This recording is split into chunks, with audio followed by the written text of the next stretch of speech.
अस्सलाम वालेकुम पाकिस्तान, अस्सलाम वालेकुम मेरे वतन के अजीज साथियों।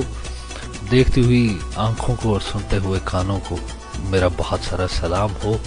और जो जहाँ जहाँ पर भी सुन रहा है, जो इस वक्त ऑनलाइन है या ऑफलाइन सुन रहा है या फिर बाद में रिकॉर्डिंग सुने, उन सबको जब भी मेरी आवाज़ पहुँचे उन सबको मेरी तरफ से बहुत सारा अस्सलाम वालेकुम।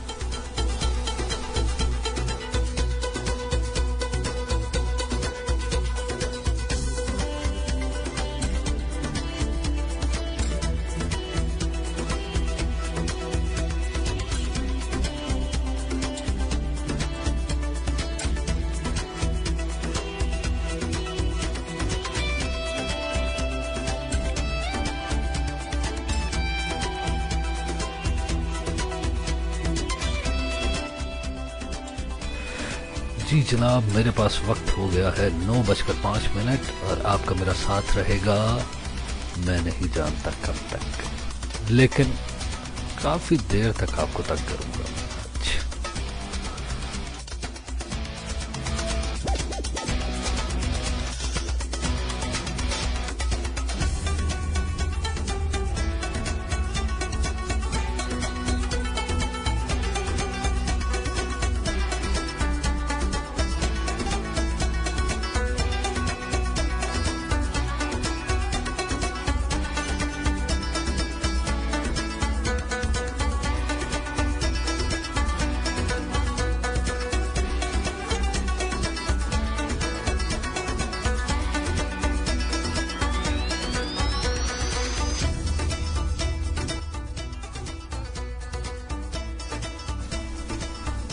तो जी इस वक्त हमारे साथ जो भी है मौजूद, उन सबका बहुत शुक्रिया। शहजादी, आपने स्पेशली ज्वाइन किया, आपने मुझे मैसेज करके बताया, thank you very much that you joined अस।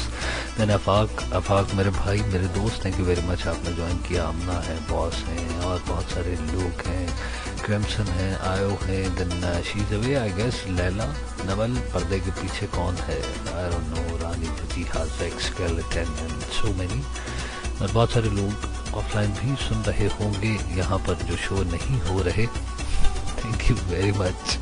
अच्छा जी, पर्दे के पीछे से एक ढांचा बरामद हो गया फाइनली जनाब। आई होप आप सब बहुत अच्छे होंगे। वैसे आपको किसने बताया आप अच्छे हैं?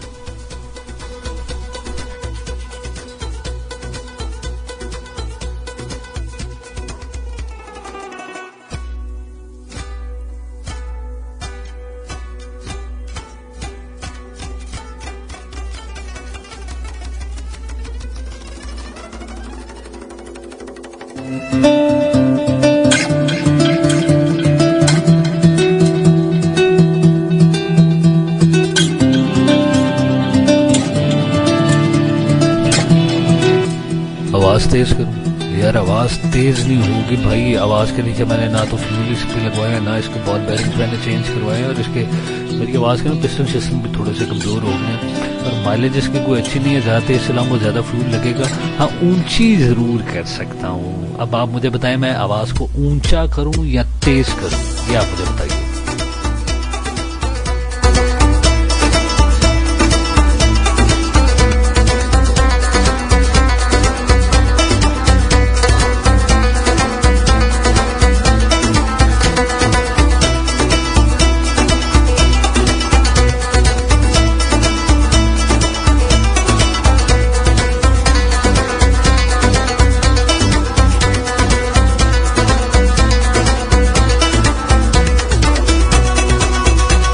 मैं बहुत ही तेज कर देनी जी आवाज़, सोच लो तुझे बार बार मनोज को आवाज़ तेज करें, आवाज़ तेज करें। आवाज़ मैं कैसे तेज करूं? ये छुरी है, आप कसाई तो नहीं है।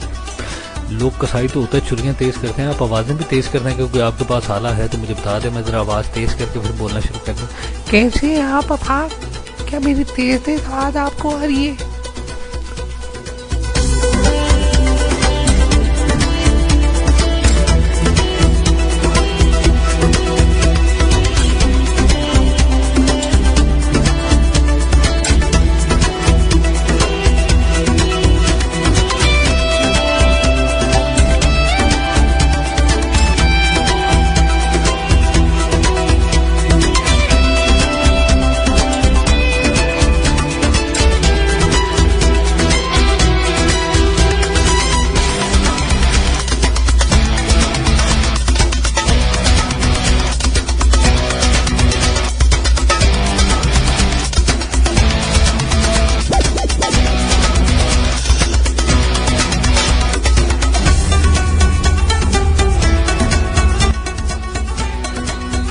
ये आफाक भाई, अब मेरी आवाज़ क्लियर आ रही होगी। वो एक्चुअली सेटिंग थोड़ी सी छिड़ी हुई थी। अभी आफिया ने ज्वाइन किया। Afiya, thank you very much for joining us. और आई होप कि मेरे जो भाई हैं आफाक भाई, उन्हें आवाज़ आ रही होगी। मैंने बेच दिया, मैंने OLX किया। आफाक भाई बेच दे, मुझे किसी ने आवाज़ लगाई थी बेच दे, तो मैंने बेच दिया क्योंकि मैं OLX के फ़ैन बन गया हूँ।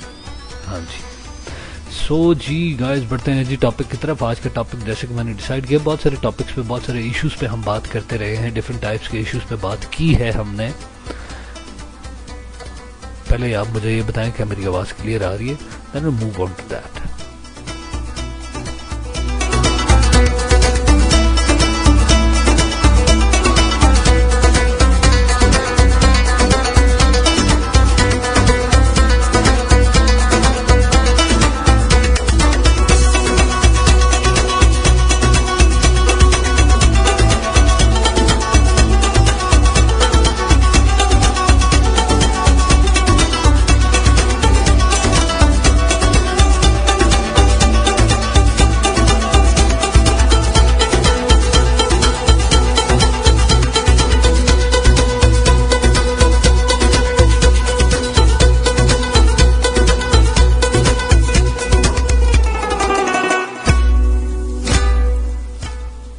शुक्र है अब अप्रूवल मिल गया है, क्योंकि ये आरजे बन चुके हैं ना जी। आरजे जो होते हैं ना, जब वो फिर पॉइंट आउट तो करते ही रहते हैं ना, तुम ऐसा क्यों कह रहे हो, तुम ये करो, तुम वो करो, की करिए, फिर सुननिया पैंदियां ना जी, गवांडी आरजे जो है। एनीवेज, अच्छा जी, आज का टॉपिक हमारा रहेगा, ओवरऑल तो मेरी शुरू से ये हैबिट रही है डिफरेंट टॉपिक्स पे बात कर ली जाए, किसी न किसी टॉपिक पे डिस्कशन कर ली, कभी फ्रेंडशिप पे, कभी किसी चीज़ पे, या कभी कुछ आप लोगों के साथ कुछ भी खेल लिया। लाइक आपके चॉइसेस ऑफ कलर पे बात कर ली, कभी किसी चीज़ पे, कभी बाहर निकल के बाहर जाके, कभी कॉलेज टाइम पिकर्स को पकड़ लिया, कभी पुलिस वालों से बातें कर ली, कभी कुछ कर लिया। इस दफ़ा मैंने डिसाइड किया कि थोड़ा सा हम क्यों ना अपना किसी आर्टिस्ट बंदे को पकड़ें। मैंने डिसाइड किया और उसके फिर मुताबिक मैंने एक अपने इर्द गिर्द नज़र दौड़ाई, तो मुझे फिर नज़र आया कि once upon a time I had a teacher, art teacher, बड़ा अच्छा आर्टिस्ट, बहुत बड़े स्कल्पचरर, बहुत फेमस स्कल्पचरर, पाकिस्तान नहीं इंटरनेशनल लेवल पे रिकग्नाइज्ड हैं और बहुत ज़बरदस्त उनका काम। मैंने सोचा कि उनको क्यों ना एंगेज किया जाए और उनसे क्यों ना बातें की जाएं और उनसे उनकी लाइफ का एक्सपीरियंस पूछें, उनसे डिस्कशन करें, थोड़ा सा इंफॉर्मेटिव भी हो जाए और थोड़ा सा हट के होना चाहिए। क्या ख्याल है आपका?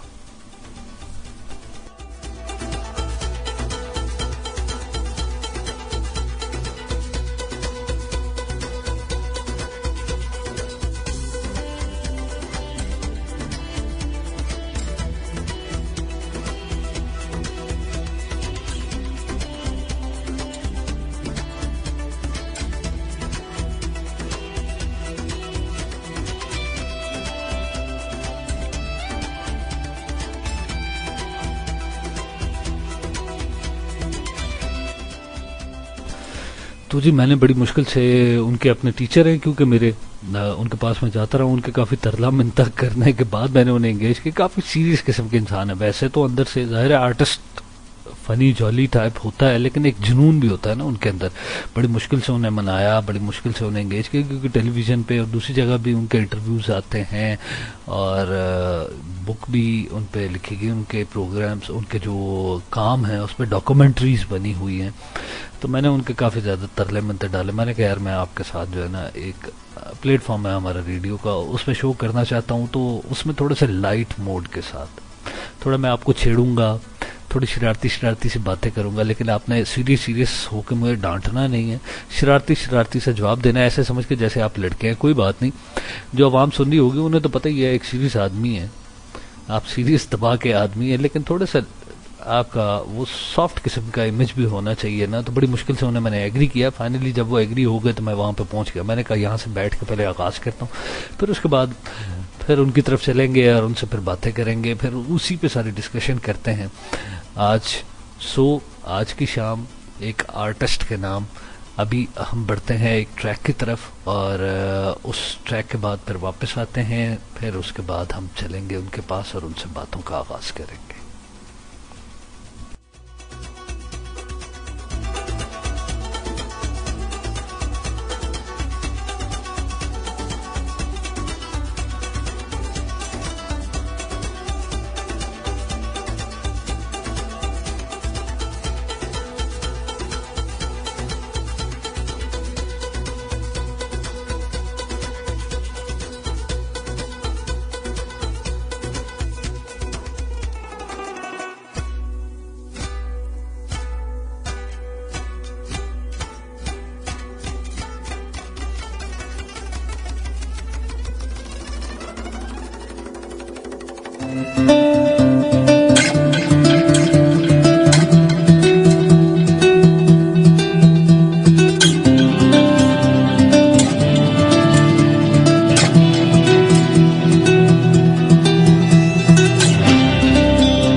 इन्ना सोना क्यों रब ने बनाया, इन्ना सोना क्यों रब ने बनाया, इन्ना सोना क्यों रब ने बनाया, इन्ना सोना क्यों रब ने बनाया। आवा जावा ते मैं यारा नू मनावा, आवा जावा ते मैं यारा नू मनावा। इन्ना सोना, इन्ना सोना, इन्ना सोना, इन्ना सोना क्यों रब ने बनाया। इन्ना सोना, इन्ना सोना, इन्ना सोना, इन्ना सोना।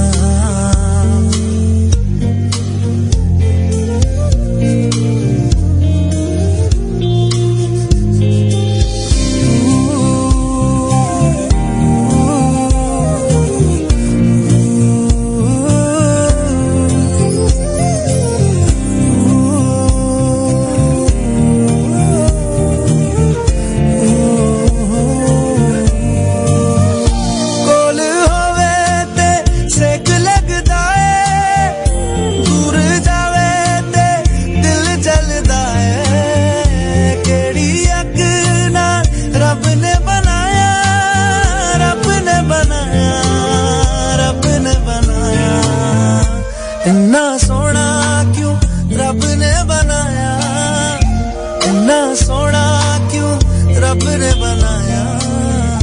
आवा जावा ते मैं यारा नू मनावा, आवा जावा ते मैं यारा नू मनावा। इन्ना सोना, इन्ना सोना, इन्ना सोना।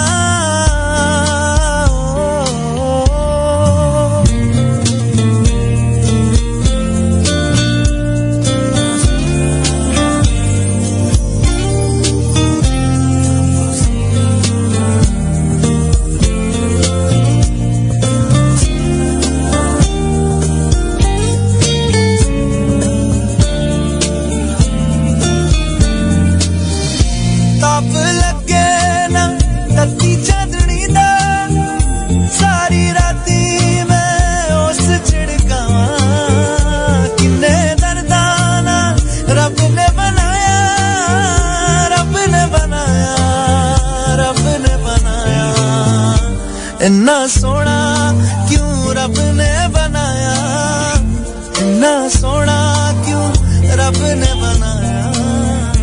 आवा जावा ते मैं यारा नू मनावा, आवा जावा ते मैं यारा नू मनावा।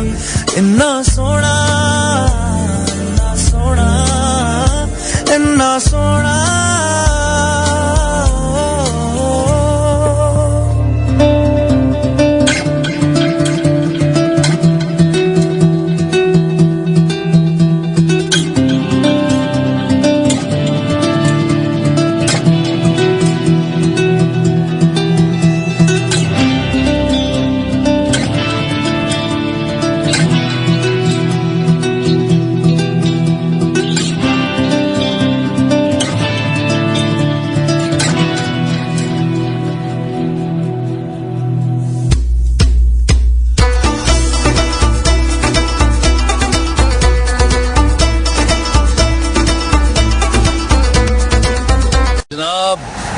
वेलकम बैक जी। इस वक्त हम रास्ते में हैं और चल रहे हैं आज, क्योंकि जैसा कि मैंने आपको बताया कि एक आर्टिस्ट से मिलेंगे, क्योंकि हम बहुत सारा फन करते हैं अपनी लाइफ में, बहुत सारे टॉपिक्स पे डिस्कशंस की जाती हैं। तो बैठे बैठे मेरे जहन में ऐसी आइडिया आया, क्यों ना हम रियल लाइफ में ऐसे लोगों से भी मिले जो कुछ डिफरेंट कर रहे हैं, कुछ डिफरेंट किस्म की एक्टिविटीज कर रहे हैं, कुछ ऐसा काम कर रहे हैं जिसे देख के हम उनके काम को देख के तो काफी अप्रिशिएट करते हैं, मगर अक्सरियत उनके चेहरों से नावाकिफ होती है, उनके मिजाज से, उनकी बातों से और उनकी गुफ्तगू से भी नावाकिफ होती है कि वो किस तरह से सोचते हैं, क्या उनकी लाइफ है, क्या स्ट्रगल की उन्होंने, क्या नहीं की।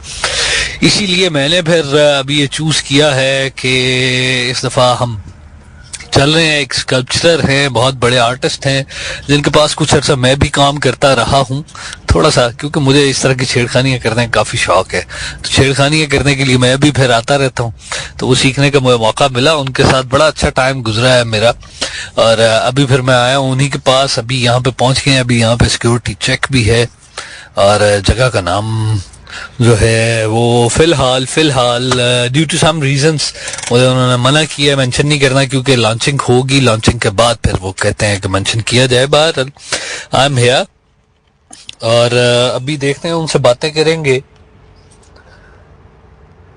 बातें करने के बाद देखते हैं उनका लाइफ के बारे में क्या एक्सपीरियंस है।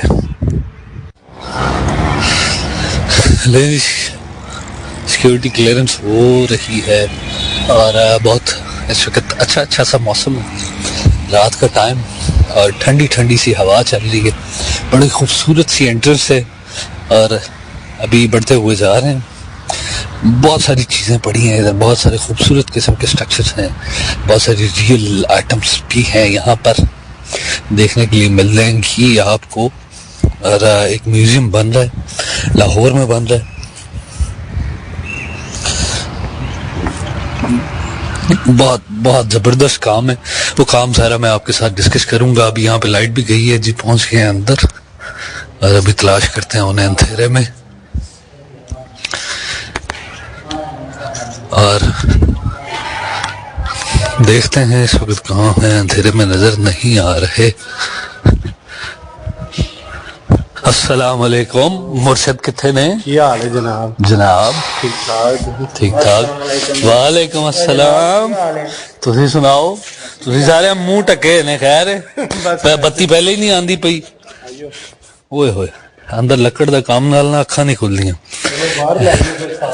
अच्छा ले जी, अंधेरे में चल रहे हैं हम उनकी तरफ, और अभी आंखें मेरी चुंधिया गई हैं। एक तो हुस्न से चुंधिया जाती हैं, तेज रोशनी से भी चुंधिया जाती हैं, फिर इधर भी।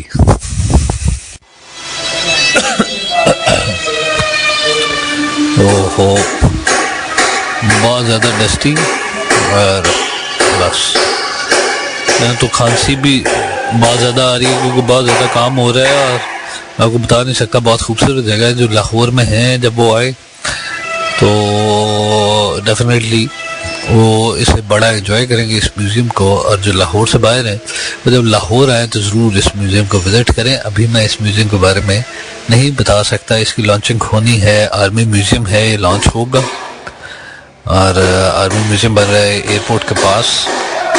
अभी इसकी लॉन्चिंग नहीं की गई, मैंने सोचा बता ही दूं यार, सारी दुनिया को पता बन रहा है। ठीक है, अभी केड़ा फोटो शेयर कर रहे हैं। तो आर्मी म्यूजियम बन रहा है जी, जो लाहौर में है। जब इसकी लॉन्चिंग हो जाएगी, इनॉग्रेशन सेरेमनी तो इनकी हो चुकी है, लेकिन प्रॉपर्ली इसे लॉन्च करना है। लॉन्च कर दिया जाएगा, तब आप आए, आपको बड़ा मजा आएगा। You definitely feel amazed. और जो लाहौर से बाहर से आए वो भी जरूर यहाँ का विजिट करें। यहाँ पे आप स्कल्पचर आफ्ताब चंगेजी, जो मेरे उस्ताद भी हैं, उन्होंने बनाया। और यहाँ पे रियल किस्म के जो इवेंट्स हुए हैं हिस्टोरिक, वो सारे यहाँ पे हैं। जितनी जंगें हुई हैं, मतलब पाकिस्तान इंडिया की हुई, और उसमें जो जो बाकियात थे, कुछ जीप, कुछ तैयारों के कटे हिस्से, कुछ टैंक्स जो यूज हुए। फिर उसके अलावा कुछ अनडेटेड पास्ट भी है, जैसे ग्रीक्स हैं, ग्रीक्स का है, अलेक्जेंडर द ग्रेट की बैटल का है, पोरस का हाथी है, बड़ा खूबसूरत सा बना हुआ। फिर और भी बहुत सारे इंडियंस हैं। आप एक ट्रैक एंजॉय करें और यहाँ पे बहुत सारे इंसानी आज़ाद बिखरे हैं। ट्रैक एंजॉय करके वापस आए, फिर आपसे बात।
गुम हो गया वक्त से चुराया था जो अपना बनाया था। वो तेरा वो मेरा वक्त से चुराया था जो सपना सजाया था। चदरिया जीनी रे जीनी, चदरिया जीनी रे जीनी, आंखें भीनी ये भीनी ये भीनी, यादें जीनी रे जीनी, चदरिया जीनी रे जीनी, चदरिया जीनी रे जीनी, आंखें भीनी ये भीनी, यादें जीनी रे जीनी।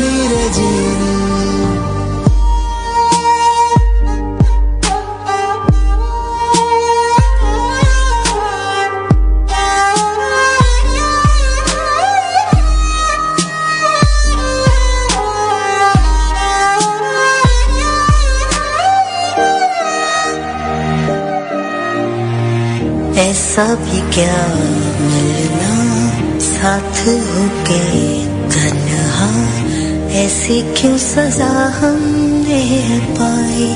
रांझना वे फिर से मुझे जीना, तुझ पे है मरना, फिर से दिल ने दी है ये दुहाई। साजना वे लकीरों पे लिखते क्यों जुदाई। गैर सा हुआ खुद से भी ना कोई मेरा, दर्द से कर ले चल यारी दिल ये कह रहा। खोलूं जो बाहें बस गम ये सिमट रहे हैं आंखों के आगे, लम्हे ये क्यों घट रहे हैं। जान कैसे कोई सहता जुदाइयां। चदरिया जीनी रे जीनी, चदरिया जीनी रे जीनी, आंखें भीनी भीनी भीनी, यादें जीनी रे जीनी, चदरिया जीनी रे जीनी, चदरिया जीनी रे जीनी, आंखें भीनी ये भीनी, यादें जीनी रे जीनी, यादें जीनी चदरिया जीनी। रांझण ढूंढन में चले रांझण मिलिया जिगरा विचों अगन लगा के रब्बा लकीरां विच लिख दे जुदाई।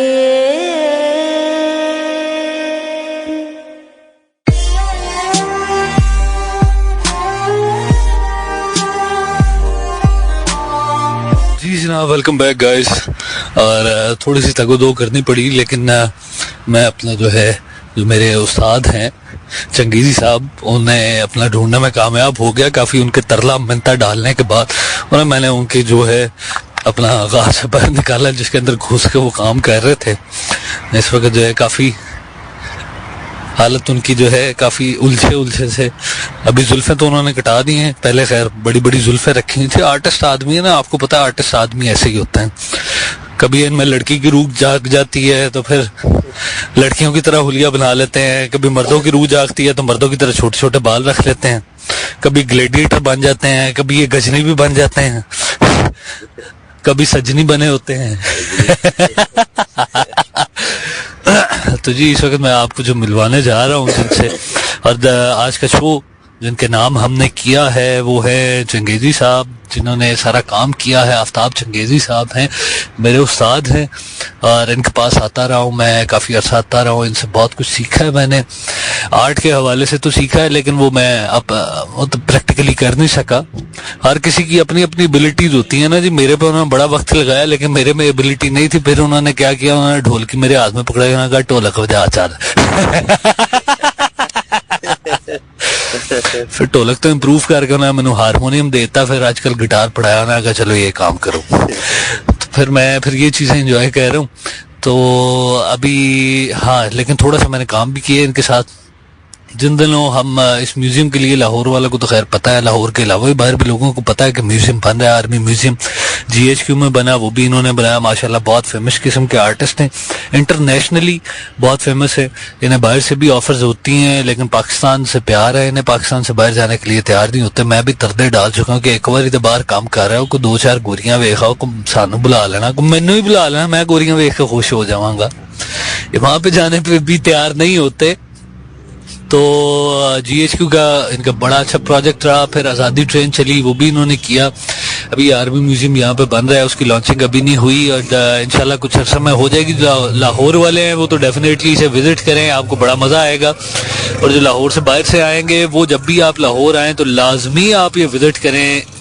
अगर आप इसे मिस करेंगे तो आप बड़ा रिग्रेट करेंगे। बहुत खूबसूरत जगह है, बहुत खूबसूरत काम किया हुआ है। तो अब हम बढ़ते हैं आफ्ताब चंगेजी साहब की तरफ।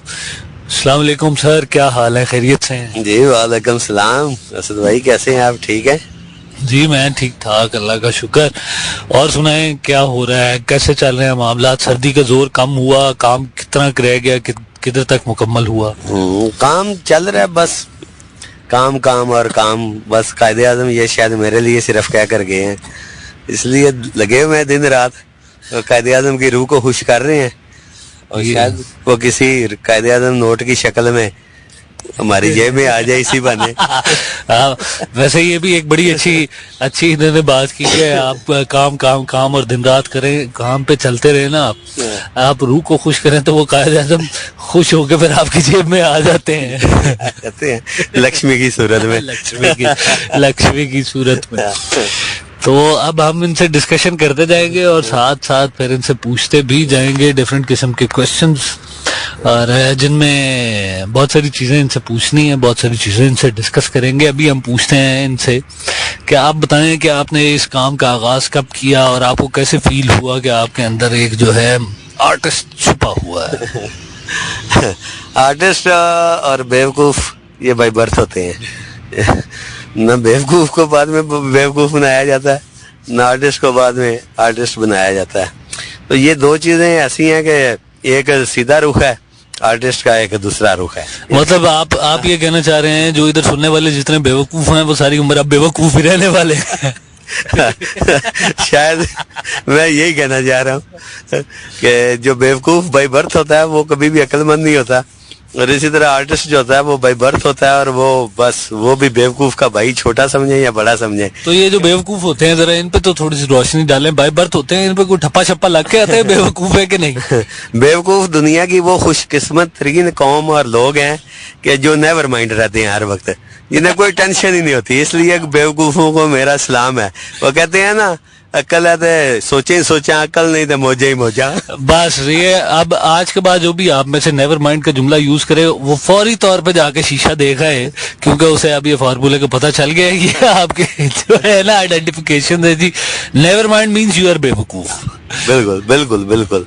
ये मैं समझता हूँ कि जो बेवकूफ लोग हैं ये तो अल्लाह का खास है, उन पे करम है कि वो बेवकूफ हैं, और अगर उन्होंने जिंदगी अच्छी गुजारनी है ना वो बेवकूफ ही रहे। जब भी वो अक्लमंद बनने की कोशिश करेंगे ना, एक तो रिजक उनसे दूर हो जाएगा, रोजी भी दूर हो जाएगी, रोजी भी दूर हो जाएगी और दूसरी रोजी भी दूर हो जाएगी।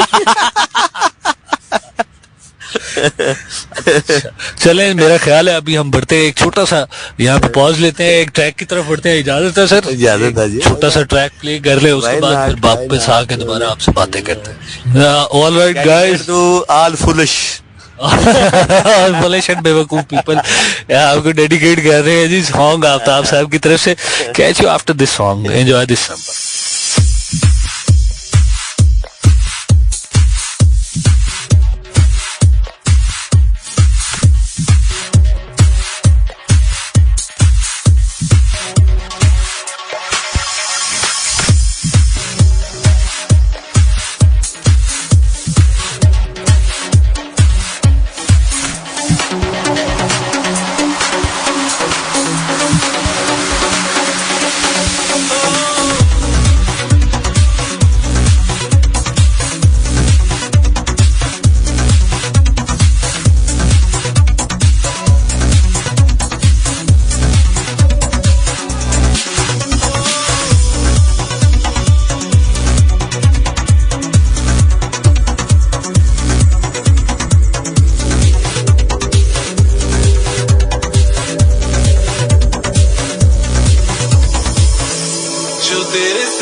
को मात दी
वेलकम बैक गाइस। और जैसे कि आपको पता है आज का दिन हमारा आफ्ताब चंगेजी साहब के नाम है और इस वक्त बैठे हैं हम आफ्ताब चंगेजी साहब के पास।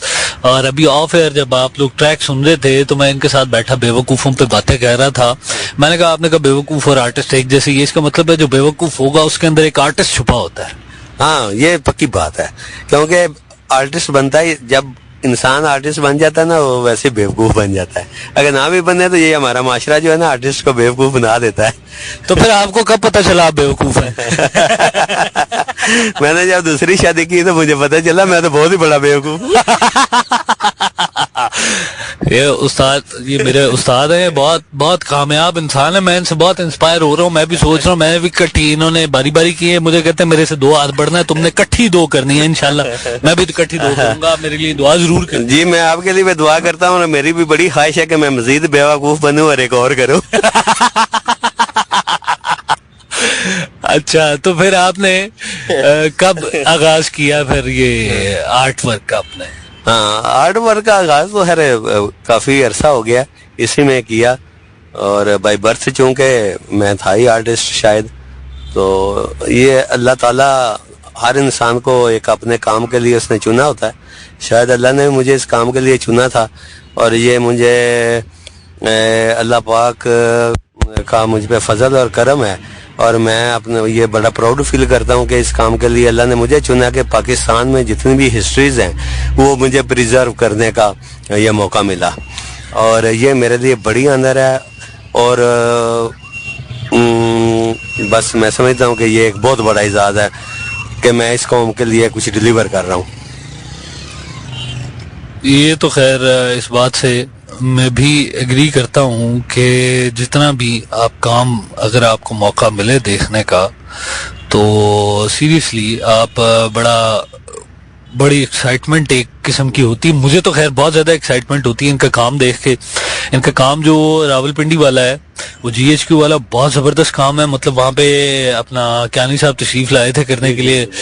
क्यानी साहब आए थे जब उसकी इनॉग्रेशन थी, तो उसमें बिल्कुल एंट्रेंस पहने इन्होंने एक बंदा बनाया, वो फौजी जिसने हाथ में गन पकड़ी हुई है। क्यानी साहब उतरे हैं एक मरतबा अपनी गाड़ी से और उतरने के बाद दोबारा गाड़ी में बैठ के कहते हैं रियल बंदा बैठा हुआ है। ऐसे ही है, बिल्कुल ऐसे ही हुआ है। बस का तो मैंने अपने स्कल्पचर किया था, मुझे खुद उन पे शक होने लग जाता है कि ये बंदा असली तो नहीं कि बन गया। और इनके पास अगर किसी को अंदाजा हो, कोई किसी के पास जाता है स्कल्पचरर के पास, इनके पास तो खैर बहुत ज्यादा काम है। इधर आपको इंसानी अज़ाब बिखरे नजर आएंगे जो फाइबर के बने पड़े होते हैं। हर किस्म का उज़्व इधर बिखरा पड़ा होता है, कहीं पे टांगे, कहीं पे जिस्म, कहीं पे बाजू, कहीं पे हाथ, कहीं पे गर्दन। और जिसका तरह का दिल करता है ये उसे उस तरह का रंग दे लेते हैं। और आर्टिस्ट होना कोई छोटी बात नहीं है। मैं समझता हूँ हर वक्त आपका ज़हन चल रहा होता है, 24 घंटे आप सोच रहे होते हैं, कुछ बना रहे होते हैं, जो चीज़ देखते हैं उस मंजर को प्रिजर्व करते हैं। इन्होंने पाकिस्तान के लिए बहुत बड़ा एक काम किया हुआ है, बहुत सारी चीज़ों ने प्रिजर्व किए। और इसके अलावा बहुत सारी यूनिवर्सिटीज़ में जाते हैं लेक्चर देने के लिए, और फिर बहुत सारे थीसिस भी ये करवा चुके हैं। तो अभी हम बढ़ते हैं इन्हीं की तरफ। मैं साथ साथ थोड़ा सा ऐड करता जाऊँगा, आप लोगों को थोड़ा सा अंदाजा हो जाए, क्योंकि इन्हें बड़ी मुश्किल से रोका हुआ है। अभी फिर इन्होंने जब शुगर लगाना शुरू करना है ना, तो ये बहुत शुगर लगाते हैं कि मैं भी जड़ा ना चुप कर देना है ना, आगे कुछ नहीं बोल सकता। अच्छा, तो अभी हम वही अपना क्वेश्चन उदी से आगाज करते हैं कि आपने पहला काम, फर्स्ट टाइम कौन सा काम किस जगह किया था? पहला काम जो है वो मेरा था पाकिस्तान मॉन्यूमेंट म्यूजियम, और अल्लाह के फजल से वो first museum in Pakistan about movement of Pakistan, तरीके पाकिस्तान पे। पूरे पाकिस्तान में इस तरह का म्यूजियम नहीं था कि जहाँ पाकिस्तान बनने तक के जितनी भी वो जदोजहद है उसको प्रिजर्व किया जाए। तो पहला प्रोजेक्ट मेरा वो था, उससे मैंने किया, और उससे हमने स्टार्ट किया आज से 7000 साल पुरानी फर्स्ट सिविलाइजेशन जो थी पाकिस्तान में, मेहरगढ़ बलूचिस्तान, वहाँ से उसके डायरामाज बनाए, वहाँ के लोगों का रहना सहना जो भी था उसके मुताबिक उसके मतलब बनाया। फिर कैसे कैसे पाकिस्तान बनने की वजूहात सामने आती गई और पाकिस्तान कैसे बनता गया। तो उसके बाद फिर इस तरह स्टेप बाय स्टेप हम उसे करते गए। तो राजगढ़, वो मेहरगढ़ से फिर हमने हिंदुइज्म का एक पीरियड वहाँ दिखाया कि हिंदुइज्म का क्या कल्चर था, किस तरह वो लोग रहते थे, और उनका वो रिलीजन क्या था। फिर उसके बाद हम नेक्स्ट आ जाते हैं बुद्धिज्म पे। उसका एक हमने वहाँ बड़ा तफसील से सारा एक डायरामा बनाया जिसमें उनके सारे वो स्टूपा वगैरह और फास्टिंग बुद्धा, उसका सारे स्टैचूज वगैरह बनाए। तो साथ नेक्स्ट फिर अराइवल द मुस्लिम्स, वो हिस्ट्री हमने शुरू किया पाकिस्तान मोहम्मद बिन कासिम के आने से लेके आगे ज़ैनुद्दीन बाबर तक का वो पीरियड वहाँ दिखाया। वहाँ शेरशाह सूरी का स्कल्पचर है, ज़ैनुद्दीन बाबर का है, मोहम्मद बिन कासिम का है। इस तरह वो सारा एक डायरामा उसका बनाया। तो उसके बनाने के बाद फिर आ जाता है मुगल पीरियड। तो वहाँ एक भी डायरामा हमने बनाया, एक दरबार जिसमें एक मुगल पीरियड का हमने वो सारा डायरामा बनाया। मुगल बादशाह कनीज है, दरबान है, तो वो एक सारी जो सिनेरियो उनका उसे हमने इंस्टॉल किया है 3D शक्ल में, लाइव स्टैचूज में। मुगलिज्म के बाद फिर सूफीज्म, हज़रत निज़ामुद्दीन औलिया रहमतुल्लाह अलैह, उनका वो दौर दिखाया। तो नेक्स्ट फिर आगे बढ़ते हैं हम, तो फिर जंग आज़ादी 1857 की, जिसमें तो मुसलमानों ने और ये ईसाइयों ने सिखों ने मिल के अंग्रेज़ों के खिलाफ वो जंग की, उसका किया, वो डायरामा बनाया। जी वो 18 जंग आज़ादी जिसे कहते हैं। और सर सैयद अहमद खान की जो भी तालीमी काविशें थी, उनकी कोशिशें थी, उसको ट्रिब्यूट पेश किया हमने, उनका मुजस्समा बना के और अलीगढ़ यूनिवर्सिटी का एक डायरामा बना के।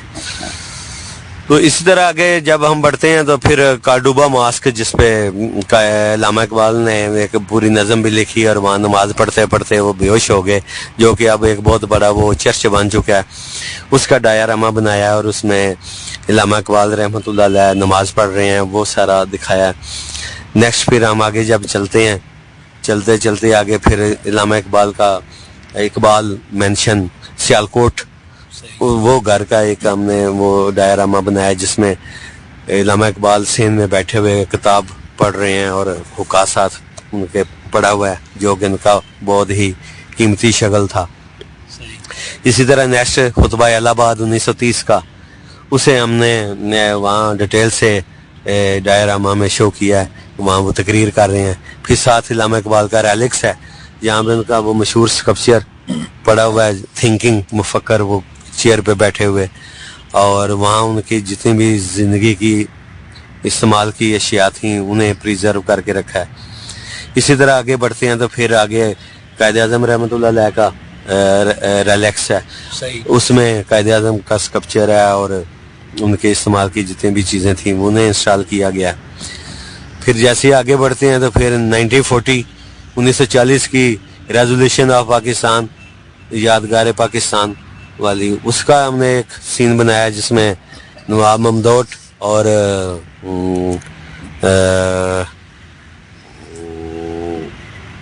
हमारे लियाकत अली खां वो बैठे हैं साथ।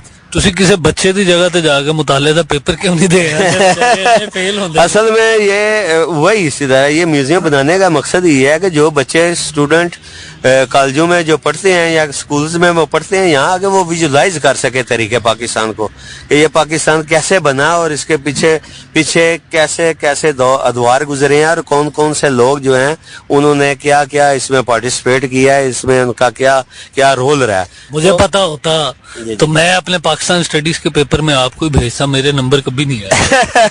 आपको 14 नुकात आते, यहाँ 14 नुक्ते लगे। मुझे 14 तो नहीं आते, 15वां एक ही आता है।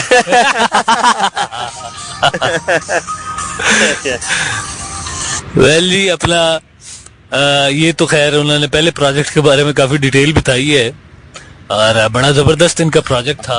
अभी ये कंप्लीट करते हैं, इनसे सुनते हैं मजीद, ताकि फिर आगे हम बढ़े। अच्छा, उसके बाद फिर आगे एक गोलमेज कॉन्फ्रेंस का पूरा वो, जिसमें कायदे आज़म लॉर्ड माउंटबेटन, बलदेव सिंह और जवाहरलाल नेहरू और अब्दुल रब निश्तर, लियाकत अली खान, जो इनकी फेमस एक गोलमेज कॉन्फ्रेंस हुई थी, वो पूरा डायरामा बनाया। और बिल्कुल अल्हम्दुलिल्लाह वहाँ जाएं तो आप देखें, इंशाल्लाह आपको यही फील होगा कि आप उसी दौर में चले गए हैं और वाकई ये वही लोग बैठे हुए हैं और यहाँ मीटिंग चल रही है पाकिस्तान बनाने के मुतल्लक। ये वही मीटिंग है जिसमें सरदार अब्दुल रब निश्तर ने जवाहरलाल नेहरू को एक थप्पड़ रसीद किया था। जब उसने कहा था पाकिस्तान कैसे बनेगा, तो उसने थप्पड़ मार के कहा ऐसे बनेगा। वाह वाह। तो अब लुबेलुबाब ये है कि जिन्हें पाकिस्तान स्टडीज में इशू है वो वहां पे चले जाएं और आपकी मेहरबानी कपल की शक्ल में न जाएं। अगर पढ़ने जाना है वहां पे अकेले अकेले जाना है, खबरदार किसी को साथ लेके गए। हम मेरे साथ वहाँ कैमरे भी लगे हुए मेरे साथ अगर कोई जाना चाहे तो बिस्मिल्लाह, मैं मुतालाती दौरे का बिल्कुल मैं डिस्टर्ब नहीं करूंगा पढ़ाई में। और इतने पुराने, वो कौन सी तहजीब से आगाज किया था जी? मेहरगढ़। अगर आप में से किसी के अंदर ऐसे कोई गट्स हैं जो फील करता है कि पुरानी रूस के अंदर है, तो बिल्कुल मैं उससे मिलने का बहुत मुश्ताक हूँ। हम उधर जाके उसका मुजस्समा बना देते हैं। अगर किसी में कोई 7,000 साल पहले की किसी की रूह दाखिल हो गई हो किसी में, आवागौन की शक्ल में चल रब्ता किया जा सकता है। चले जी, अभी बढ़ते हैं नेक्स्ट ट्रैक की तरफ। इस ट्रैक के बाद वापस आते हैं, फिर आके मजीद आपसे गुफ्तगू करें।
कागर मोरी इतनी अरज तो से चुन चुन खाइयो माँ,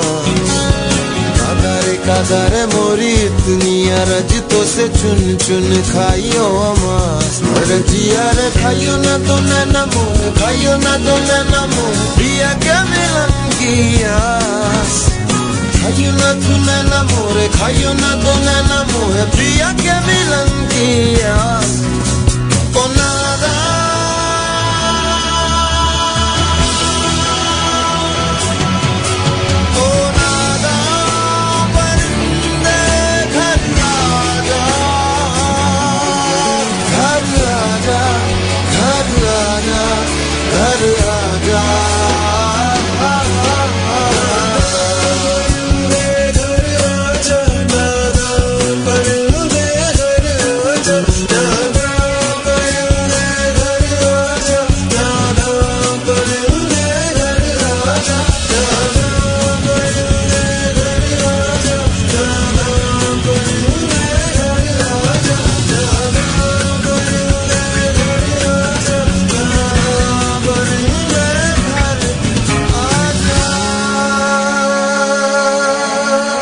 और मैं खैर काफी इंजॉय कर रहा हूँ, बड़ा मजा आ रहा है मुझे। एक अरसे के बाद इनके पास आया हूँ, जाहिर है मेरे उस्ताद हैं, बड़ी उस्तादियां सिखाई हैं। इनके पास ऐसी ऐसी खूबसूरत लड़की आती थी थीसिस करने, ऐसे वजह तो मैं कुछ नहीं सीख सका। नहीं तो आज मैं भी बड़ा बड़ा आर्टिस्ट होता, मैं तो आर्ट ही देखता रह गया। इतने खूबसूरत खूबसूरत चेहरे आते थे, मेरा दिल करता था इनके जो है ना, मैं इनकी मुजस्समा साजी करूं। आप तो कुदरत का आर्ट देखते रहे हैं, हमारा आर्ट तो आपने देखा ही नहीं। और कमाल, कभी कायदे आजम यूनिवर्सिटी, कभी एनसीए, कभी कोई यूनिवर्सिटी, कभी कोई, और बस ना पूछा, मैं दिल ही नहीं सी करदा काम करन दा। एक बार मैनू इन्होंने घोड़ा बनाने ते लाता, घोड़े बस घोड़े दे नाल जो मैं सलूक कीता ना, अल्लाह माफी दे, घोड़ा भी पनाह मांगदा। मैं नहीं घोड़ा बनाने में कामयाब हो सका। हाथ काफी मैंने अपने खराब किए, कपड़े भी बड़ी दफा खराब किए, लेकिन कुछ भी करने में कामयाब नहीं हुआ। अच्छा मुझे ये बताया कपड़े कैसे खराब किए? कपड़े जाहिर है वो जी अपना बन रहा होता है ना, चूना चूना समझते हैं, प्लास्टर ऑफ पेरिस जो बन रहा होता है उससे बना रहे होते हैं। नहीं बातें करते हैं ना, कपड़े खराब पता नहीं आप ऑन एयर जा रहे हैं, माफी दे दे। घोड़ा बना रहे थे आप, माफी दे दे। अच्छा मुझे ये बताएं, आप इतने अरसे से इस फील्ड में, इतनी इतनी खूबसूरत लड़कियां मैंने खुद देखी हैं आपके पास आती काम करने, तो कितनी लड़कियों ने आपको प्रपोज किया? बताएं तो सही। माशाल्लाह शक्ल सूरत भी आपकी सही, सोने किस्म दे आर्टिस्ट हो, मंजे मंजे हुए, गंजे नहीं हुए तुसी, गंजे नहीं हुए तुसी, सिर्फ मंजे हुए। असल में असद साहब, हमारा फील्ड जो है ना, ये बड़ा एक अजीब तरह का फील्ड है। इसमें वाकई इस तरह का ग्लैमर तो बहुत होता है, मगर मेरे भाई बात ये है ना कि इसमें वाकई चार्म बहुत है और ग्लैमर भी बहुत है इस फील्ड में।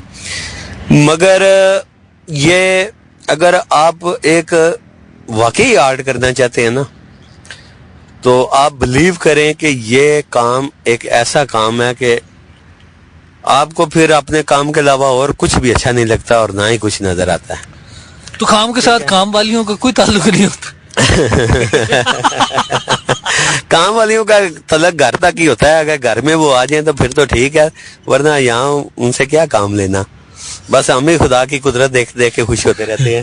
नहीं फिर भी बताएं तो सही, कितनी लड़कियों ने प्रपोज किया? ज़ाहिर है शादी आपने फौरन तो नहीं कर ली ना, आप इतने अच्छे से काम कर रहे हैं, तो आप बताएं तो सही फिर भी कितने प्रपोजल आए आपको? इवन आर्टिस्ट जो होते हैं उन्हें तो इससे भी कोई गर्ज नहीं होता, शादीशुदा है नहीं शादीशुदा जो आती है, जाहिर है उनका भी माइंडसेट और होता है, उन्हें इससे क्या फर्क होता है? बताएं तो सही। असल में आर्टिस्ट, और वैसे भी मोहब्बत का जज्बा ये थोड़ी देखता है, मोहब्बत तो किसी को भी हो सकती है। हाँ, मोहब्बत अंधी होती है इसलिए ठोकरें लगती हैं। नाक मुंह सूज जाता है। अच्छा वो बस ये तो फिर जिंदगी का हिस्सा है, इसमें होता है, क्योंकि हर एक की ख्वाहिश होती है कि हम भी किसी मुकाम पे पहुंचे। तो फिर आपको प्रपोज करके शॉर्टकट ढूंढ रही होती है। तो ये बात है, बस ये भी एक पार्ट ऑफ लाइफ है, जिंदगी का हिस्सा है। इन चीजों को भी कभी आपका किसी लड़की पे खुद दिल नहीं आया, कोई आपकी स्टूडेंट को? यार मेरा तो हर लड़की पे दिल आता है, स्टूडेंट हो या ना हो। आप आर्टिस्ट आदमी हैं, आप आर्ट को पसंद नहीं करते, इसलिए हर लड़की पे दिल आ जाता है। मैं क्योंकि कुदरत का शाहकार होता है ना, इसलिए मैं कुदरत के आर्ट से लव करता हूँ। वो कहते हैं ना कि जो तेरा एतबार करते हैं अशरता की इंतजार करते हैं, इतने गुनाह रिंद नहीं करते जितने गुनाह परहेजगार करते हैं। हाय हाय हाय हाय हाय हाय, सुन लो परहेजगारो। अल्लाह हम तेरी बंदगी तो नहीं करते मगर तेरी बंदियों से प्यार करते हैं। हाय हाय हाय, ये शेर तो मेरे लिए ही है मुझे लग रहा है। इसीलिए अब आप सुन रहे हैं ना जी, मुझे पहले कभी समझ नहीं आई थी कि यहाँ पे मेरी कोई दाल नहीं गली, इतने इतने हसीन चेहरे आए, कभी किसी ने मुझे लिफ्ट नहीं कराई। आज मुझे समझ आ गई है कि उन्हें लिफ्ट कराई मुझे, इन्होंने किसी ने छड्डिया ही नहीं सी, सारी कुड़ियां ते अपनी मगर ला लेंदे से। अच्छा, तो इस तरह से आपकी लाइफ में फिर इस तरह के काफ़ी सारे एडवेंचर होते रहे हैं, बहुत सारी आपको लड़कियां भी प्रपोज करती रही हैं और बहुत सारी फैन फॉलोइंग भी है आपकी, बहुत सारी जगह से आपको ऑफर भी आती है काम की, बहुत सारी जगह पे आप काम भी करते हैं। सबसे ज़्यादा काम करने का मज़ा किधर आया? GHQ रावलपिंडी आर्मी म्यूजियम, उसे बड़ा इंजॉय किया हमने, बड़ा टफ टारगेट था। कोई ऐसी जगह बताएं जहाँ पे काम करने का आपको मजा आया, जहाँ पे खूबसूरत काम करने वालियां भी आपके साथ, उत्थे जाके ऐसी वो जगह दी तकद्दुस से थोड़ी देर खामोशी इख्तियार में करांगा। असल में अल्लाह ताला ने मुझे हर जगह ही ऐसा मौका था फरमाया।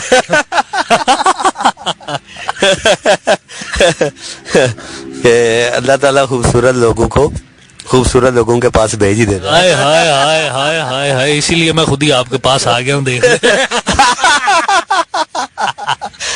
दिल की तसल्ली को गालब ये है, अच्छा है। अच्छा, बेइज्जती ना करो ऑनलाइन तो जी। लेकिन इधर तो अभी यहाँ पे मैंने देखा है, यहाँ पे कोई काम वाली नहीं, यहाँ पे तो काम वाले ही है रात के इस पहर में। असल में फीमेल का इशू होता है रात तक बाहर रहना, घर के प्रॉब्लम सारा। हमारी सोसाइटी भी इस तरह की है कि वो एक्सेप्ट नहीं करती, वरना खूबसूरत चेहरे अगर मैंने देखने हो सुबह आ जाऊं। सुबह आ जाए या रात को ख्वाब में देख ले। ख्वाब में देख ले, ख्वाब में देखने के लिए वो कहते हैं, साइंस ये कहती है पहले आप रियल में देखें उसके बाद ख्वाब में आते हैं। तो इसका मतलब है मैं सुबह में आपके पास किसी दिन आ जाऊं तो फिर यहाँ पे खूबसूरत चेहरे देख के चला जाऊं। खूबसूरत चेहरे देखें फिर ख्वाब में जब रिपीट होंगे तो उलट होंगे। मेकअप करके आती है। यही होता है। अच्छा जी, तो आप मुझे ये बताएं कोई ऐसा स्कल्पचर बनाने में कोई ऐसा मुजस्समा जिसको सबसे ज्यादा दिक्कत का सामना करना पड़ा हो? जितने भी हमारे बड़े लोग हैं उनका मुजस्समा जो होता है, क्योंकि हर बंदे के ज़हन में उसका एक इमेज होता है, हाका होता है, उसकी शक्ल होती है, रच बस गई होती है, उसे बनाने के लिए फिर बहुत ज़्यादा मेहनत करनी पड़ती है। और ख़ुसूसन इल्लामा इकबाल रहमतुल्लाह अलैह का स्कल्पचर करते हुए मुझे बड़ा टाइम लगा, बड़ी मेहनत करनी पड़ी। और हत्ता कि यहाँ तक कि मैं इतना उसमें इन्वॉल्व हो गया था कि मुझे हाँ में इल्लामा इकबाल मिले और मैंने फिर वो कश्मीर की एक झील है उसमें कश्ती में जला रहा हूँ और मेरे सामने इकबाल बैठे हैं और उन्हें देख के फिर उसे मैंने कंप्लीट किया और उस पर मेरा बहुत टाइम लगा। इसके बाद कायदे आज़म रहमतुल्लाह अलैह का भी स्कल्पचर करते हुए मुझे वो भी ख्वाब में देखा? नहीं, वो हाँ में नहीं देखा, उन्हें मैंने नोट पे देखा था। ये भी देखे ना जी, ये आर्टिस्ट के आर्ट की महराज है कि जिसपे वो बिल्कुल जम के फोकस कर देता है तो वो उसे ख्वाब में वो खुद शख्सियत मिलने आ जाती है। जैसे हजरत इकबाल आपको मिलने के लिए आ गए और आपने फिर उनका दूसरी शख्सियत बेनज़ीर भुट्टो से कई बार ख्वाब में मेरी मुलाकात हुई और उनका स्कल्पचर मैंने लोग विरसा में किया और वो मेरा मास्टरपीस है। अच्छा, जबरदस्त। वो लास्ट जो उनकी स्पीच थी लियाकत बाग में जब वो शहीद हो गई थी, उस एरा का जो था वो स्कल्पचर उनका मैंने किया। अच्छा, लोक विरसा में आपका बड़ा खूबसूरत सा काम है। एक तो वो आपने रांझे का गालिबन अपना फेस कट लिया हो। जी जी जी, वो एक ही रांझा था तो मैंने कहा क्यों ना मैं रांझा, मैं अपने आप को खुद ही। अच्छा, रांझे को मैं जब भी उधर जाता हूँ रांझे को नहीं देखता, वो जो साथ हीर है ना वो किसका फेस कट है वो तो बताए। वो एक टीवी आर्टिस्ट है लाइबा अली, वो अक्सर ड्रामों में बनती भी हीर ही थी।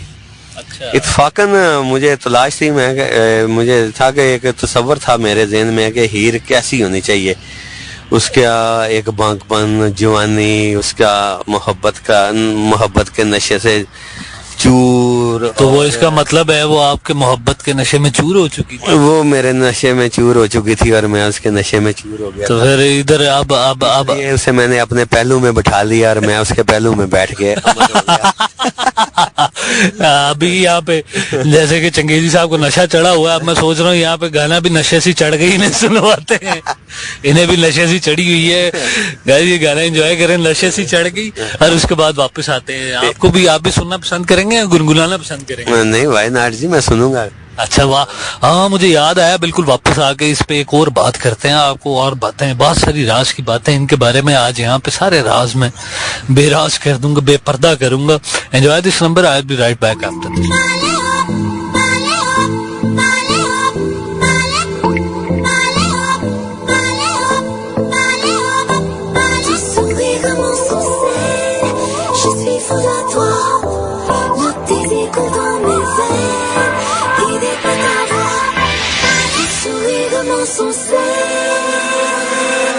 Je suis fou de toi.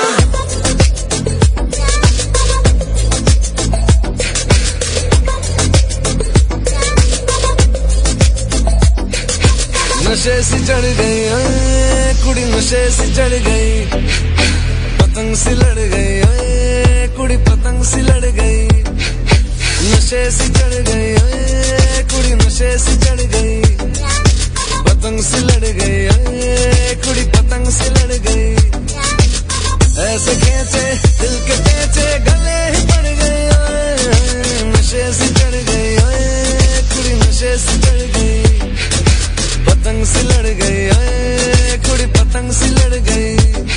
उड़ती पतंग जैसे मस्त मलंग, जैसे मस्त सी चढ़ गई हमको तुरंत, ऐसे लगती करंट, जैसे निकला वारंट, जैसे अभी अभी उतरा होने से टोरेंट, जैसे नशे सी चढ़ गई कुड़ी, नशे सी चढ़ गई, पतंग सी लड़ गई कुड़ी, पतंग सी लड़ गई। नशे सी चढ़ गई कुड़ी, नशे सी चढ़ गई।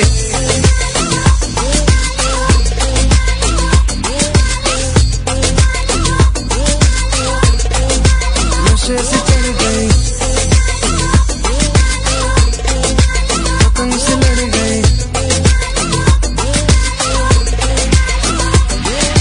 खिलती बसंत जैसे धुल तक अलग, जैसे दिल की दरार में वो प्यार का सीमेंट, जैसे अखियां ही अखियां में जंग की फरंट, जैसे मिल जाए सदियों से अटकर बंड, जैसे जुबां पे चढ़ गई कुड़ी, जुबां पे चढ़ गई, लहू में बढ़ गई कुड़ी, लहू में बढ़ गई।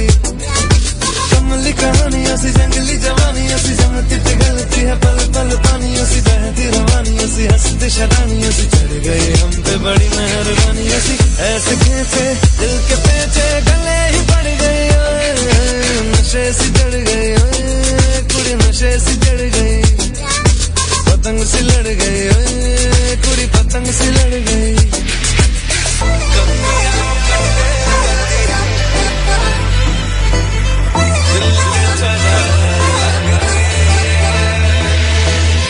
कन्नियां कट्टे कदी, पन्नियां टप्पे कदी, दिल दे चौराहे लंघदी है। हंसी कदी ठट्ठे कदी, गलियां नप्पे कदी, हंस के कलेजा मांगदी है।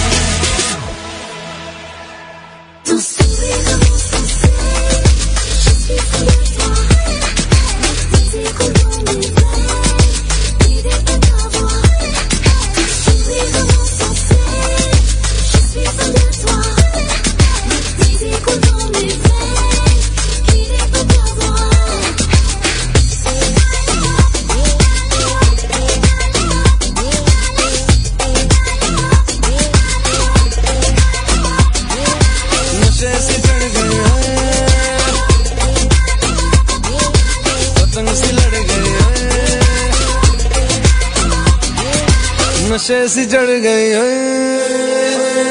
कुड़ी, नशे सी चढ़ गई, नशे से चढ़ गई कुड़ी, नशे से चढ़ गई। Welcome back guys. अभी ये मेरे साथ बैठे गाने गुनगुना रहे थे। आपको पता नहीं है, ये जो मेरे उस्ताद जी हैं ना, ये बहुत बड़े आर्टिस्ट हैं, बहुत अच्छे गाने भी गाते हैं और यही इनकी खुसूसियत है। और यहाँ पे हम जब मैं भी इनके पास हुआ करता था तो ये शुगल ये होता था कि काम करते करते जब थक जाना ना इन्होंने, तो उस वक्त इन्होंने करना ये कि सारा काम रोक के जितने भी साथ काम वालियां और काम वाले बंदे थे सारा को बिठा लेना, हारमोनियम पकड़ लेना या पियानो पकड़ लेना, और उसके बाद तबले इन्होंने रखे हुए थे, तबलों वाला लड़का बिठा लेना और फिर उसके बाद शुरू हो जाना, फिर गाने गाते रहना हमने बड़ी देर तक। और इन्हें मैं कहूंगा अगर तो लाइट आ गई यहाँ पे तबले शबले पड़े हैं अभी हमारे पास के नहीं? हाँ, सामान तो पड़ा हुआ है मगर लाइट का इशू है, नहीं है, इस वजह से ये फिर कभी सही।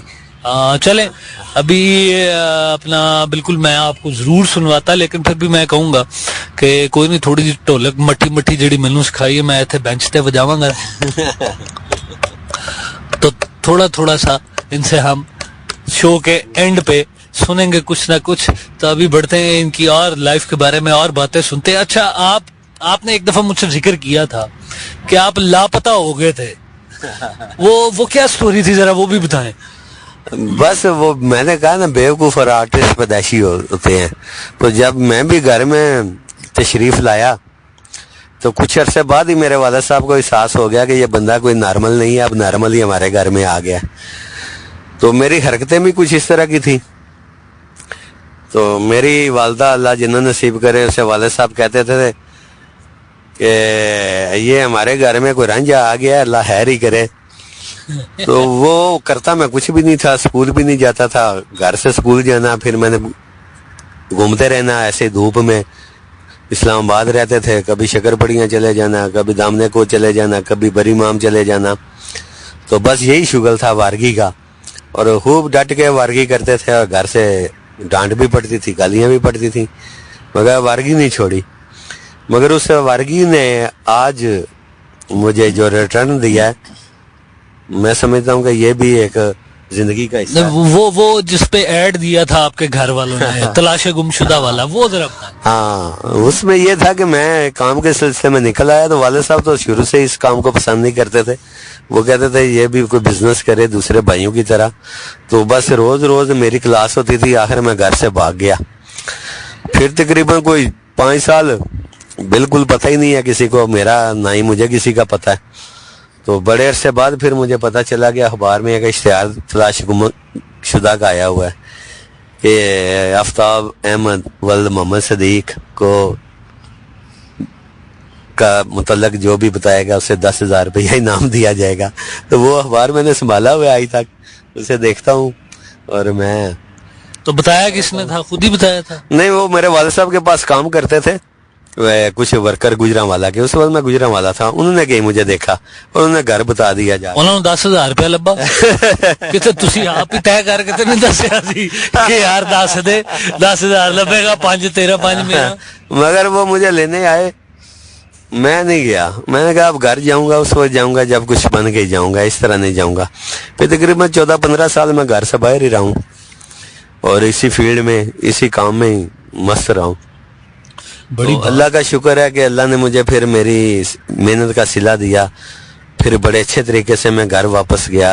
और उस वक्त ये हालत थी कि मेरे पेरेंट्स जो मुझसे नफरत करते थे वही मुझ पे फख्र करने लगे। तो वो जितनी भी तकलीफें मैंने जिंदगी में फिर काटी वो मुझे भूल गई। और अल्हम्दुलिल्लाह फिर अल्लाह ताला ने मुझे वालिदैन की खिदमत का मौका भी दिया। फख्र कह रहा है आपके वालिदैन नहीं, फख्र तो आप पे पूरा पाकिस्तान करता है। जिन लोगों को थोड़ा सा आर्ट की समझ है और जिन्होंने आपका काम देखा होगा, इस वक्त उन्हें जब ये पता चल रहा है कि आपको ही सुन रहे हैं जिनका वो काम देख के आए इस्लामाबाद में, जाहिर है बहुत सारी दुनिया जाती है देखती है, तो वो भी आप पे फख्र कर रहे होंगे कि जाहिर है आप एक बहुत बड़ा असासा है। आपको पाकिस्तान के बाहर से भी जो ऑफर्स आ चुकी हैं, वो किस किस जगह से आपको ऑफर्स आएंगे? नहीं, मुझे तकरीबन यूरोप से कई मुल्कों से ऑफर्स हैं, मगर पाकिस्तान में ही इतना काम है कि मेरे पास इतना टाइम ही नहीं है मैं निकलूं। क्योंकि पाकिस्तान में मैंने एक ऐसा स्टार्ट लिया कि किसी को यकीन ही नहीं आता कि पाकिस्तान में भी इस लेवल का काम हो सकता तो आप वाहिद है मेरा ख्याल है जो ये काम कर। जी अल्हम्दुलिल्लाह, इस वक्त तक तो मैं ही कर रहा हूँ। आगे मेरे जो स्टूडेंट हैं या जो आगे काम कर रहे हैं, बाद में इंशाल्लाह ताला वो कोशिश करेंगे और मुझे उम्मीद है कि वो इससे भी अच्छा करेंगे।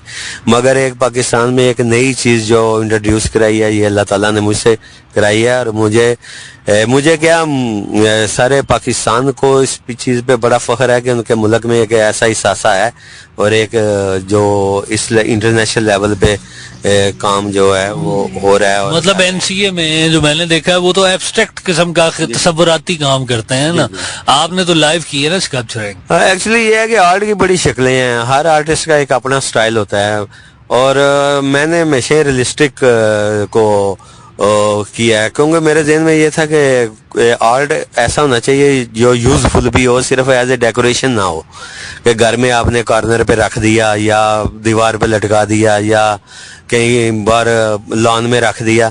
तो मेरी ये ख्वाहिश थी कि मैं जो चीज़ बनाऊं वो इस तरह की बने कि जो कौम के लिए यूजफुल हो और जिससे देखने से हर एक को कुछ सीखने का मौका मिले और वो एक एज ए डेकोरेशन तो हो ही हो, मगर ये है कि वो एक सबक आमूज चीज़ भी हो। तो उस हवाले से फिर जब मैंने हिस्ट्री को प्रिजर्व करना शुरू किया तो उसमें अल्हम्दुलिल्लाह मैंने जैसे पाकिस्तान मॉन्यूमेंट में सारा तहरीक पाकिस्तान पे काम किया, उसके बाद लोग विरसा में मैंने पाकिस्तान के कल्चर पे किया, जिसमें पाकिस्तान के जितने भी ये कल्चरल एक्टिविटीज़ हैं उन्हें कैसे किया जाता है। लोग दास्तानों को मैंने वहाँ प्रिजर्व किया, लाइक ये रंजा सिंध का वो डोला मारू, उमर मारवी वो हैं, फिर हमारे फोक फनकार आलम लोहार, बाली जट्टी, पठवार का कल्चर इस तरह हमारे पुराने ब्लैक स्मिथ या कबलर मोची वो कैसे जुतियां बनाते थे इस तरह। तो वो अल्हम्दुलिल्लाह वो भी मैंने वहाँ स्कल्पचर किए, बिल्कुल रियलिस्टिक। अच्छा, यहाँ पे मैं एक दफा आपके पास आया था, अभी तो खैर बड़ा अच्छा सेटअप बन गया, उस वक्त आप टेंट लगा के बैठे होते थे, उस वक्त बताया आपको कैसा एक्सपीरियंस होता था, सुबह कैसे उठते थे और रात को किस किस कीड़े के साथ जाना। असल में बस ये है, काम जब जुनून हो या कुछ करना हो, भाई ये छोटी छोटी चीजें जो मायने नहीं रखती, मगर ये है कि वो 100 दिन दुख का हो, एक दिन सुख का आ जाए ना तो वो फिर दुख भूल जाता है। यहाँ जब हमने प्रोजेक्ट किया तो कुछ भी नहीं था, ना हमारा यहाँ पानी का कोई प्रॉपर इंतजाम था, ना लाइट का, तो खुला ग्राउंड था, तंबू लगाए हुए थे, गर्मियाँ सख्त होती थी, कभी पानी नहीं है, कभी वॉशरूम के प्रॉब्लम है, कभी बिजली नहीं है, तो रात को अक्सर बिजली ना होनी, फिर हमने बाहर रेत पे आके लेट जाना और सारी सारी रात काम करते रहना गर्मियों में। मगर अल्हम्दुलिल्लाह वो 6-7 माह हमारे गुजर गए हैं। अब जैसे जैसे हमारे रिजल्ट सामने आ रहे हैं तो अब वो तकलीफें जो हैं उन्हें भी हम एंजॉय करते हैं। मुझे अभी तक याद है, मैं इनके पास आया, कहते यार इतने बड़ा था, अभी सवेरे सवेरे एक जहाज उठता है वो आप तो उठ के चला जाता, मैंने उठा जाता है। वो असल में आई इस तरह ना, बिल्कुल एयरपोर्ट रनवे के साथ साथ वो हमें सारी फ्लाइटों का टाइम शेड्यूल याद हो गया हुआ था और हमें पता चलता था अब ये जहाज आने वाला है, अब ये जहाज आने वाला है, अब ये जहाज आने वाला है। वो ਤੁਹਾਡੇ ਨਾਲ ਜਿਹੜਾ ਮੁੰਡਾ ਆਰਟਿਸਟ ਹੈਗਾ ਜਿਹੜਾ ਕਹਿੰਦਾ ਸੀ ਮੈਂ ਟਰੈਕਟਰ ਦੀ ਆਵਾਜ਼, ਟਰਾਲੀ ਦੀ ਆਵਾਜ਼ ਤੇ ਵੀ ਨੱਚ ਪੈਂਦਾ, ਜਹਾਜ਼ ਦੀ ਆਵਾਜ਼ ਤੇ ਵੀ नचना शुरू कर वो तो मच्छर के कूं कूं पे भी नाचना शुरू कर देता था। महाराज यहाँ हमने वो कीड़े देखे हैं जो शायद कब्र में भी ना देखे। अल्लाह या अल्लाह अल्लाह सबको कब्र के कीड़ों से बचा। जहाज एक फ्लाई कर रहा है, उसकी आवाज आपको आ रही होगी, तो ये अब हमारी जिंदगी का हिस्सा बन गया है जहाज। अब जिस दिन ये ना उड़े हमें टेंशन हो जाती है। अच्छा, वो जो हाथी आपने इधर बनाया, सुना है वो हाथी गिर गया था, वो अपना हाथी किस वजह से गिर गया था? दुख से गिर गया था। वो हुआ इसी तरह ही, बस वो बना रहे थे तो प्रॉपर हमारे को ट्रीटमेंट नहीं थी या हमें अंदाजा नहीं था, उसके ऊपर हमने मट्टी इतनी लगा दी। और जब कितनी मट्टी थी? तकरीबन 200 मन मट्टी इसके ऊपर लगाई थी और वो 12 फुट हाइट का वो राजा पोरस का हाथी बन रहा था। तो बस जब लास्ट स्टेज पे था, उसकी फिनिशिंग कर रहे थे तो गिरा, और ऐसे गिरा कि असली हाथी भी शायद इतने जोर से ना गिरता हो। तो शुक्र है कि कोई हमारा वर्कर उसके नीचे नहीं आ गया, वरना वो हाथी वाकई जिंदा लाख का और मरा हुआ 1.25 लाख का हो जाना था। चलें जी, अपना बढ़ते हैं नेक्स्ट ट्रैक की तरफ और वापस आके अब अपना गाना शाना सुनेंगे, थोड़ा सा एंजॉय करेंगे और फिर उसके बाद आपसे इजाजत लेंगे। Enjoy this number, I will be right back after this track.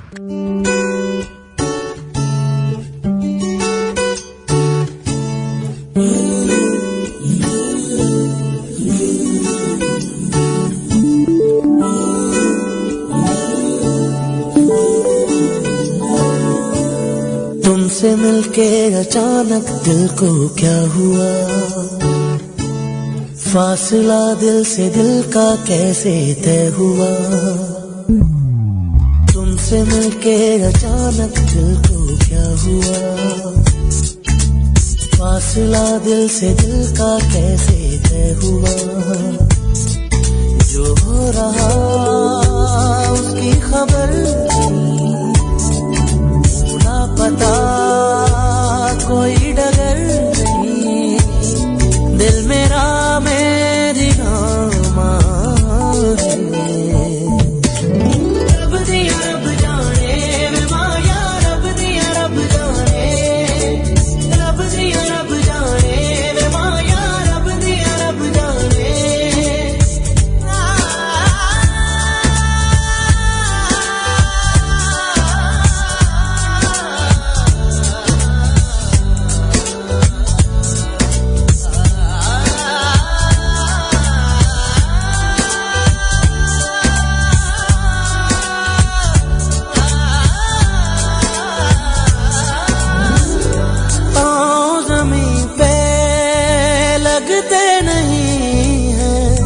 कुछ भी समझ आए ना,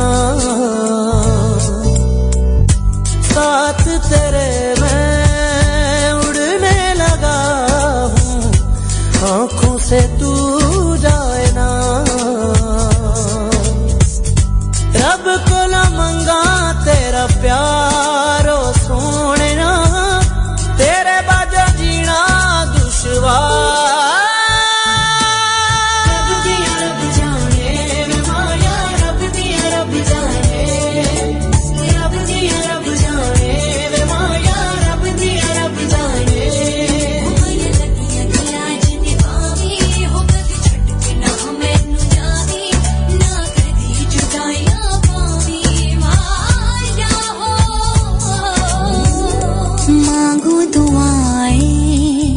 सजदे में जाके तेरी रहूं मैं सदा,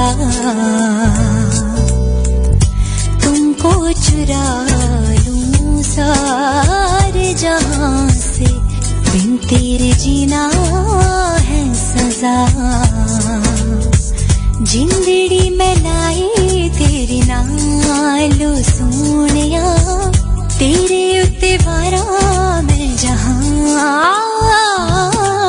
रब दिया रब जाने वे माया, रब दिया रब जाने, रब दिया रब जाने वे माया, रब दिया रब जाने, रब दिया रब जाने वे माया, रब दिया रब जाने, रब दिया रब जाने वे माया, रब दिया रब जाने। Welcome back. और अभी हम थोड़ा सा काफी हिस्से सुन ली, फिर एक और प्रोग्राम करेंगे क्योंकि अपना आर्टिस्ट आदमी है, इनके पास बेशुमार बातें हैं करने के लिए, और लाइट भी आ ही गई है, और बहुत सारी बातें करने के लिए इनके पास, बहुत सारी बातें ऐसी हैं जो मतलब करते रहे खत्म नहीं होती। अब हमारे सुनने वाले को कोई पैगाम देना चाहेंगे? बस मैं ये पैगाम दूंगा कि आप जिंदगी एंजॉय करो मगर पॉजिटिव तरीके से, और इस मुल्क के आप पर बड़े एहसानात हैं, तो आप भी इस मुल्क के लिए कुछ करो।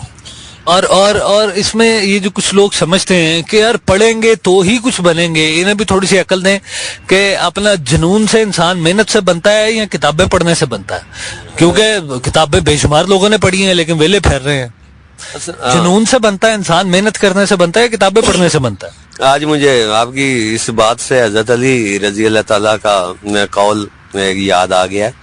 वो फरमाते हैं कि इंसान की कीमत उसका हुनर है, जो जितना हुनरमंद है वो उतना ही कीमती है।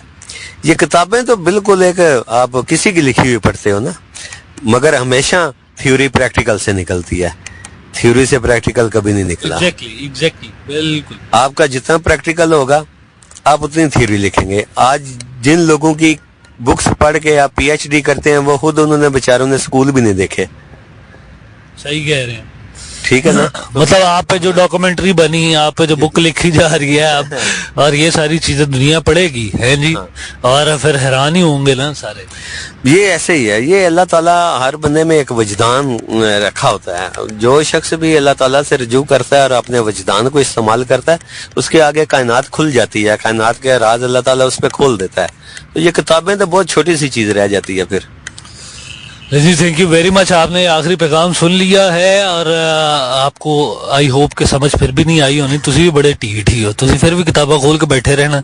पर ठीक है, किताबें खोलें, किताबें ये नहीं है, इनकार नहीं है, किताबें खोल के अपनी ज़ाहिर है ABCD तो आपको सीखनी है। ABCD सीखने के बाद जुनून के साथ मेहनत करें, उसमें ऐड करें, लकीर के फकीर ना बन के रह जाएं। हाँ बिल्कुल, ये है। हम मेरे पास अक्सर मुझे बड़ा दुख होता है कि काफी पढ़े लिखे जब लोग आते हैं तो वो जो उन्होंने पढ़ा होता है उससे निकल नहीं सकते, जबकि बंदा वही कामयाब होता है जो वर्सटाइल हो, जो अपने आप को कैद ना करे और अपनी जिंदगी में किसी चीज को हैबिट ना बनाए।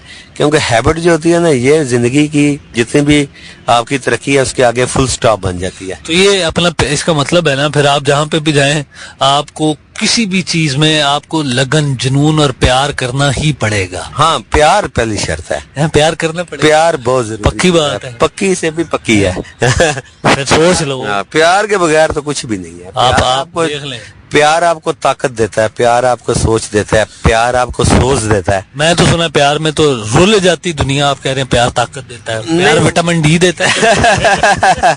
प्यार जो होता है वो आपकी सोच को एक जगह पे मरकूज रखता है। लेकिन कुछ लोग कहते हैं हमें प्यार हो ही नहीं सकता, उनके बारे में आपका क्या ख्याल है? नहीं, प्यार की शक्लें है ना, किसी को दौलत से प्यार है, किसी को गाड़ी से प्यार है, किसी को अपने आप से प्यार है, किसी नहीं, कुछ लोग ऐसे भी हैं जब उनसे आप बात करें ना, लड़की है लड़का है, तो वो कहते हैं नहीं नहीं नहीं नहीं, मुझे तो किसी से प्यार हो ही नहीं सकता, कोई जितना मर्जी अच्छा हो, बुरा हो, प्यारा हो, जो भी हो, मुझे परवाह नहीं, मुझे किसी से प्यार नहीं हो सकता। इन लोगों के बारे में क्या ख्याल है? जिन लोगों को प्यार नहीं हो सकता वो मैं समझता हूं वो लोग नॉर्मल नहीं है।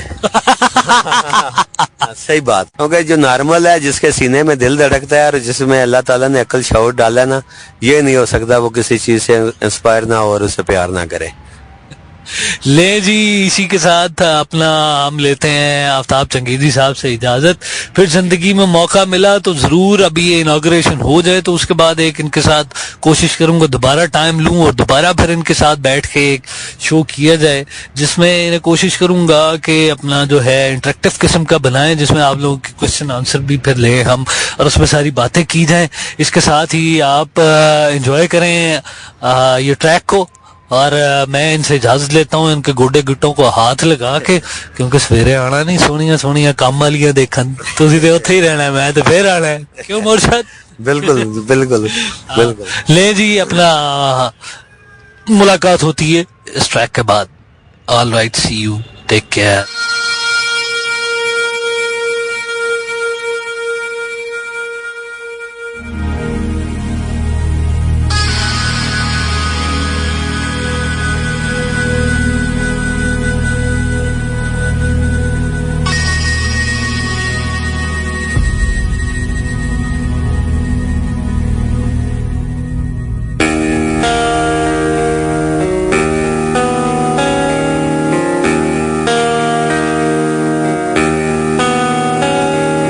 दिल तन्हा क्यों रहे, क्यों हम टुकड़ों में जिए,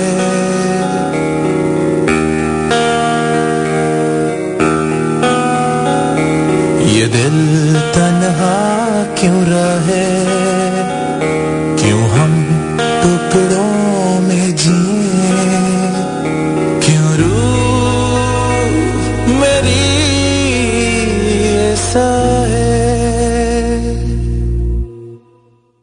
मैं अधूरा जी रहा हूँ, हर दम ये कह रहा हूँ, मुझे तेरी जरूरत है, मुझे तेरी जरूरत है, मुझे तेरी जरूरत है।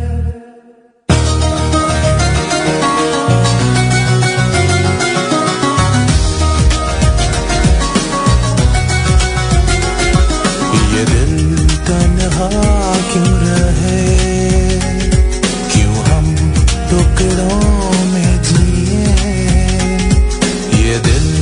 तन्हा क्यों रहे, क्यों हम टुकड़ों में जिए, क्यों रूह मेरी ये सहे, मैं अधूरा जी रहा हूँ, हर दम ये कह रहा हूँ, मुझे तेरी जरूरत है, मुझे तेरी जरूरत है।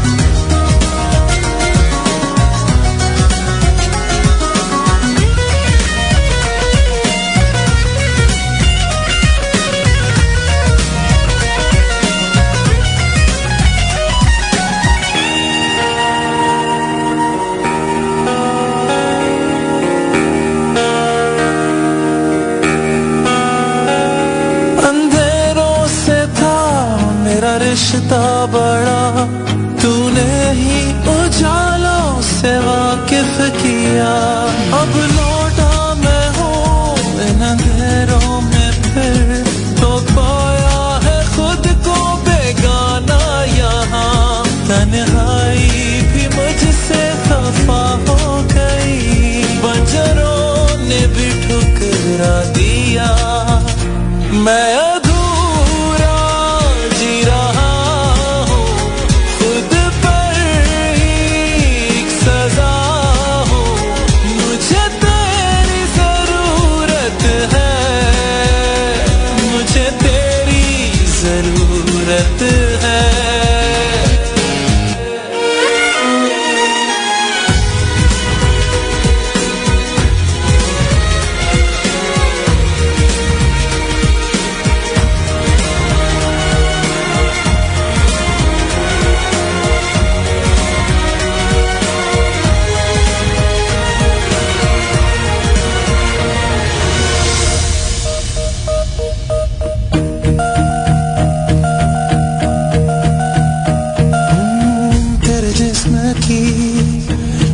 खुशबुएं अभी इन सांसों में जिंदा है, मुझे हो रही इनसे घुटन, मेरे गले का ये फंदा है।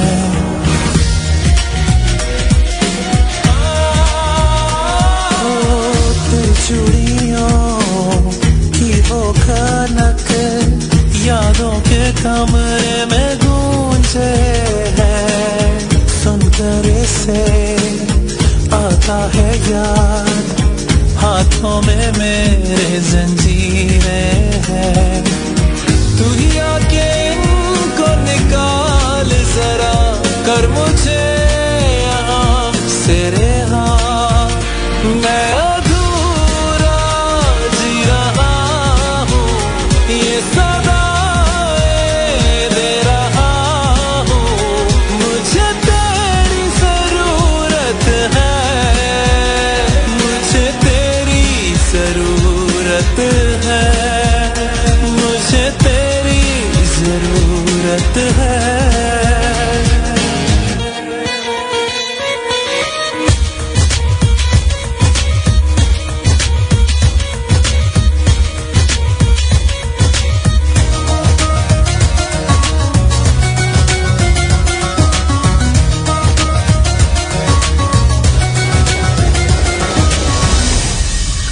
और आज का दिन रहा एक बड़ा, मैंने तो खैर एंजॉय किया, अब आपका नहीं पता, हर किसी का अपना अपना टेस्ट होता है।